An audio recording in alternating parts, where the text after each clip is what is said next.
Assalamualaikum warahmatullahi wabarakatuh. Halo sahabat Al-Quran, jumpa lagi dalam program Mesra mengenal surah Al-Quran selama Ramadan. Gimana puasanya hari ini? Semoga tetap lancar dan sehat selalu, serta semangat dalam mengisi hari-hari Ramadan ini dengan penuh kebaikan. Hari ini, hari ke-8, kita akan mengenal lebih dekat dengan surah Al-Anfal.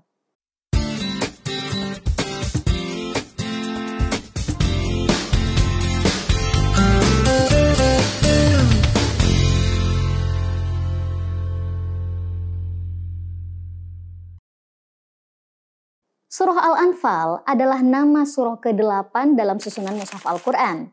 Nah, surah Al-Anfal ini masuk dalam kelompok surah Madaniyah atau yang diturunkan di Madinah dan terdiri dari 75 ayat. Kemudian kata Anfal merupakan bentuk jamak dari kata nafl yang bermakna dasar pemberian lebih. Kata ini kemudian digunakan untuk menunjuk makna yang sama dengan kata ghanimah, yaitu rampasan perang. Rampasan perang disebut Anfal karena dianggap sebagai bonus dari hasil peperangan, sebab tujuan utama suatu peperangan adalah menaklukkan musuh. Nama Al-Anfal digunakan secara luas dalam mushaf-mushaf Al-Quran terbitan berbagai negara, seperti Maroko, Tunisia, Libya, Mesir, Arab Saudi, Iran, Pakistan, dan tentunya mushaf standar Indonesia. Nama ini juga ditemukan dalam kitab-kitab tafsir dan juga hadis. Penetapan nama Al-Anfal dilakukan pada masa Al-Hajjaj bin Yusuf Ats-Tsaqafi, ketika nama-nama surah mulai dicantumkan dalam mushaf Al-Quran. Penamaan ini merujuk pada penyebutan kata Al-Anfal pada ayat pertamanya surah ini, di mana Allah Subhanahu wa Ta'ala berfirman, Yas'alunaka 'anil anfal, qulil anfalu lillahi war rasul. Fattaqullaha wa aslihu dhata bainikum wa ati'ullaha wa rasulahu in kuntum mu'minin. Sahabat Al-Quran, nama Al-Anfal juga tercantum dalam sejumlah riwayat dari beberapa sahabat, seperti hadis dari Ibnu Abbas berikut. An Sa'id bin Jubair qala, Qultu li ibni Abbasin radhiyallahu anhuma suratul Anfal. Qala nazalat fi Badrin. Sa'id bin Jubair berkata, aku bertanya kepada Ibnu Abbas radhiyallahu anhuma tentang surah Al-Anfal. Ia menjawab, surah itu turun terkait perang Badar. Hadis riwayat Bukhari.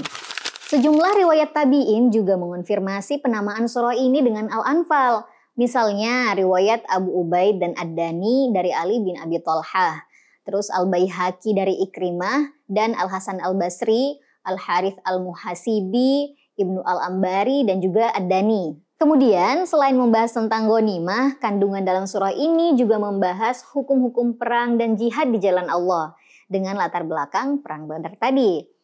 Perang ini sangat krusial dalam perjalanan sejarah Islam karena menginspirasi umat Islam untuk tidak gentar menghadapi musuh seberapapun besarnya kekuatan mereka. Sahabat Al-Quran, selain nama Al-Anfal, surah ini juga mempunyai dua sebutan lain yang digunakan dalam lingkup yang sangat terbatas, yaitu Al-Badr dan Al-Jihad. Keduanya ini hanya tercatat sebagai nama lain surah ini tanpa pernah dijadikan sebagai judul besar, baik dalam mushaf Al-Quran maupun kitab tafsir. Kita bahas keduanya. Yang pertama, Al-Badr.